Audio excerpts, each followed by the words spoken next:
Hi friends, வணக்கம். என் பேர் Daniel. நான் ஒரு ஐடி ப்ரொஃபஷனல், ஒரு ஐடி கம்பெனியில் மேனேஜராக இருக்கேன். நான் நம்ம ஃபேமிலி பில்டர்ஸ் டியூவல் பிரைட் சிட்டியில் ஒரு லேண்ட் பிளாட் வந்து நான் புக் பண்ணியிருக்கேன் ப்ரீ புக்கிங்கில். எனக்கு போய் பார்த்த உடனே எனக்கு ரொம்ப பிடிச்சிருந்தது. அவங்களோட அப்ரோச், அவங்களோட ஹெல்ப்பு, டாக்குமெண்ட்ஸ் எல்லாமே ரொம்ப கிளியராக இருந்துச்சு.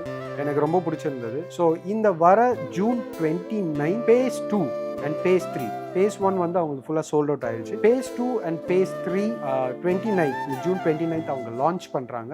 ஸோ நான் கண்டிப்பாக அங்கே வருவேன். என்னடா இவன் லேண்ட் வாங்கிட்டானே ஏன் வரான்னு கேட்காதீங்க. எனக்கு பிடிச்சிருக்கு. மேபி நான் இன்னொரு பிளாட் கூட வாங்கலாம். ஸோ நான் அங்கே வரேன் என் ஃபேமிலியோட. நீங்களும் உங்கள் ஃபேமிலியோட வாங்க. ரொம்ப பியூட்டிஃபுல்லாக இருக்கும். நீங்கள் கண்டிப்பாக வந்து ஃபீல் பண்ணவே மாட்டீங்க. மிஸ் பண்ணிடாதீங்க இந்த ஆப்பர்ச்சுனிட்டியை. Rates are very affordable. ரொம்ப ஈஸியாக இருக்குது. வாங்க, அங்கே உங்களை மீட் பண்ணுறேன்.